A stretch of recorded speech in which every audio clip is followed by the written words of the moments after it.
Assalamualaikum warahmatullahi wabarakatuh. Nama saya Siti Nur Hajar, nombor matrik 050056 dan daripada kelas 5C. Pada minggu yang ke-11 ini, kami telah ditugaskan untuk menterjemah surah Luqman. Selain itu, kami dikehendaki untuk mengkritik dan menilai terjemahan tersebut. Kami telah diminta untuk menterjemah 3 atau lebih ayat surah Luqman. Saya telah memilih 3 daripada ayat surah Luqman, iaitu ayat 26 sehingga ayat 28. Untuk mengkritik dan membuat penilaian surah Luqman ini, terdapat 4 aspek yang perlu dilihat, iaitu ketepatan makna, laras bahasa, gaya penceritaan dan penggunaan kata. Baiklah, tanpa membuang masa, saya akan menunjukkan hasil terjemahan daripada 2 terjemahan, iaitu terjemahan Abdullah Muhammad Basmeh dan Al-Hidayah. Ini merupakan terjemahan ayat 26 surah Luqman. A'udzubillahi minasyaitonirrajim. Lillahi ma fis samawati wal ardi innallaha huwal ghaniyyul hamid. Terjemahan Abdullah Muhammad Basmeh, Allah jua yang memiliki segala yang ada di langit dan di bumi. Sesungguhnya Allah dialah jua yang maha kaya lagi sentiasa terpuji. Terjemahan Al-Hidayah, milik Allah lah segala yang ada di langit dan di bumi. Sesungguhnya Allah dialah yang maha kaya lagi maha terpuji. Baiklah, untuk dari aspek ketepatan makna, kedua-dua terjemahan telah mempunyai makna terjemahan yang jelas dan tiada unsur penambahan makna yang berlaku. Untuk laras bahasa, kedua-dua penterjemahan menggunakan laras bahasa yang sederhana. Hal ini kerana saya telah mendapati tiada perkataan yang puitis atau gramatis yang telah digunakan oleh penterjemah dalam terjemahan ini. Oleh itu, terjemahan ini, kedua-dua terjemahan mudah dipahami oleh semua pembaca sasaran. Untuk dari aspek gaya penceritaan, untuk terjemahan Abdullah, penterjemah telah menterjemah dengan menyebut Allah sebagai permulaan ayat. Hal ini mungkin penterjemah dia ingin menegaskan dalam terjemahan itu dengan menyatakan hanya Allah yang memiliki segalanya. Jadi mungkin sebab itu penterjemah telah menterjemah dengan memulakan ayat Allah. Manakala terjemahan Al-Hidayah, penterjemah telah memfokuskan perkataan milik pada permulaan ayat terjemahan. Hal ini mungkin penterjemah ingin menyatakan bahawa ayat tersebut adalah tentang apa yang dimiliki oleh Allah. Mungkin sebab itu penterjemah dia memfokuskan perkataan milik dulu. Dia telah memilih perkataan milik sebagai permulaan ayat terjemahan dia. Baiklah, seterusnya aspek penggunaan kata. Aspek penggunaan kata untuk ayat 26 itu perkataan lillahi ma. Untuk terjemahan Abdullah Basmeh, dia telah menterjemahkan dengan Allah jua yang memiliki. Manakala untuk terjemahan Al-Hidayah, penterjemah telah menterjemah dengan ayat milik Allah lah. Kedua-dua telah menterjemah dengan terjemahan yang berbeza, tapi pendapat saya mungkin ayat Allah jua yang memiliki lebih sesuai untuk digunakan dalam terjemahan ini. Baiklah, untuk terjemahan penilai, hanya Allah yang memiliki langit dan bumi. Sesungguhnya Allah dialah yang maha kaya lagi maha terpuji. Saya telah menterjemah secara ringkas, tetapi makna teks sumber masih sama dengan apa yang diterjemahkan. Saya telah menterjemah secara ringkas tetapi masih boleh difahami oleh pembaca sasaran. Ringkas tetapi padat. Baiklah, seterusnya surah Luqman ayat 27. Terjemahan Abdullah Muhammad Basmi. A'udzubillahi minasyaitonirrajim. Walau annama fil ardi min syajaratin aqlamun wal bahru yamuddu min ba'dihi sab'atu abhurim ma nafidat kalimatullahi innallaha azizun hakim. Baiklah, untuk terjemahan Abdullah Muhammad Basmi. Dan sekiranya segala pohon yang ada di bumi menjadi pena dan segala lautan menjadi tinta, dengan dibantu kepadanya 7 lautan lagi sesudah itu, nescaya tidak akan habis kalimah-kalimah Allah itu ditulis.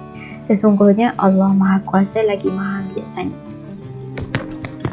Untuk terjemahan Al-Hidayah, dan seandainya pohon-pohon di bumi menjadi pena dan lautan menjadi tinta, ditambahkan kepadanya 7 lautan lagi setelah keringnya, nescaya tidak akan habis-habisnya dituliskan kalimah-kalimah Allah.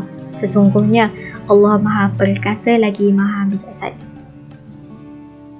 Baiklah, untuk aspek ketepatan makna, terjemahan Abdullah Basmi dan terjemahan Al-Hidayah, kedua-dua telah menambah penerang ayat dalam kurungan.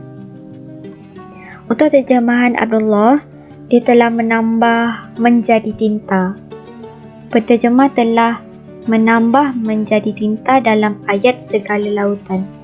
Ini bermaksud penterjemah ingin menjelaskan lautan itu menjadi tinta. Apa yang telah saya dapati, tinta menurut definisi Dewan Bahasa dan Pustaka, tinta ni ialah dakwat. Jadi penterjemah ingin menyampaikan bahawa lautan tu sebagai tinta atau dakwat kepada pena yang daripada pohon tadi. Untuk terjemahan Al-Hidayah juga terdapat penambahan penerangan ayat. Contohnya menjadi tinta, kering dan dituliskan. Sama seperti terjemahan Abdullah tadi, menjadi tinta itu menerangkan lautan yang menjadi tinta, iaitu alat sebagai menulis kalimah Allah, dakwat kepada pena. Manakala kering pula, penterjemah telah menerangkan kering itu sebagai lautan yang kering, dan dituliskan pula menerangkan kalimah-kalimah Allah yang ditulis.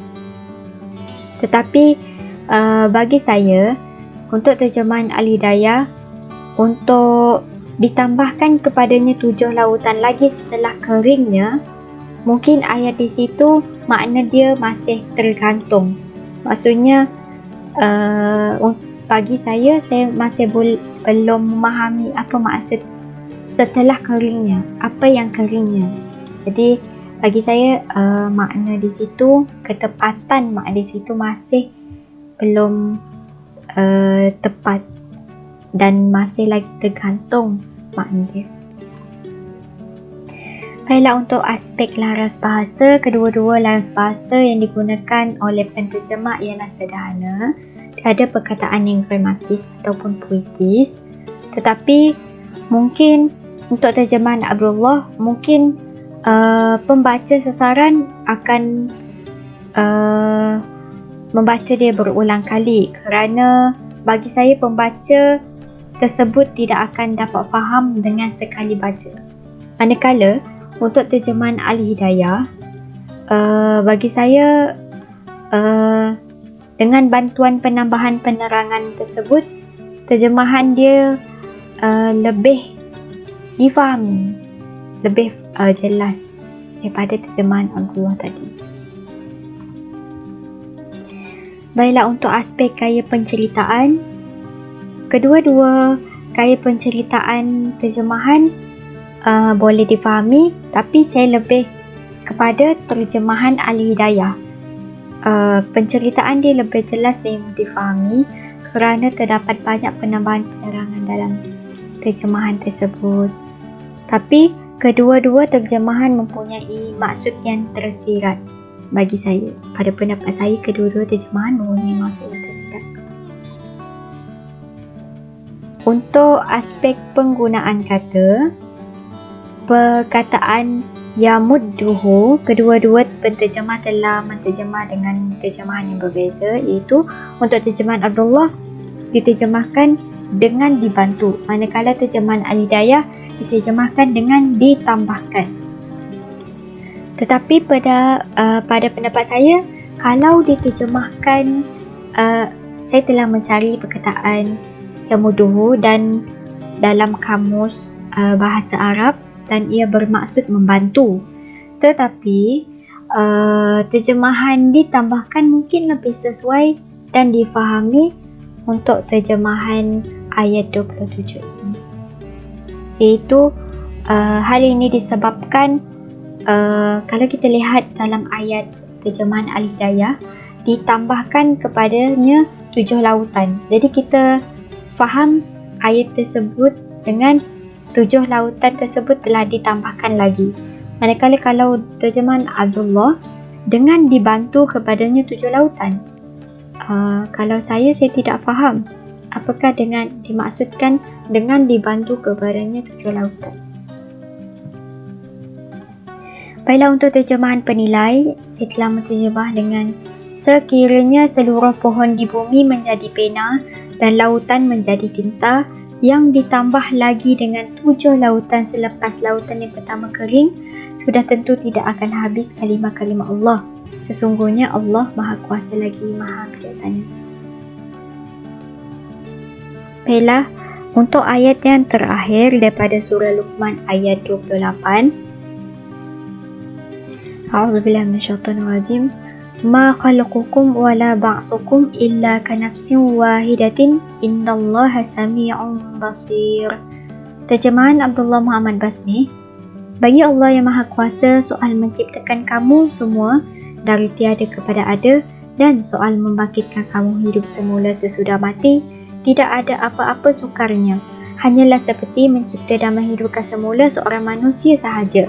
Sesungguhnya Allah Maha mendengar lagi Maha melihat. Untuk terjemahan Al-Hidayah, menciptakan dan membangkitkan kamu bagi Allah hanyalah seperti mencipta dan membangkitkan satu jiwa sahaja. Mudah. Sesungguhnya Allah Maha mendengar lagi Maha melihat. Dari aspek ketepatan makna untuk ayat 28 ini, terjemahan Abdullah Basmi, kedua-dua terjemahan mempunyai penambahan penerangan untuk makna ayat 28 ini. Contohnya, bagi Allah yang Maha Kuasa dari tiada kepada ada dan mencipta dan menghidupkan semula. Penterjemah mungkin ingin pembaca sasaran lebih faham konteks ayat Al-Quran tersebut.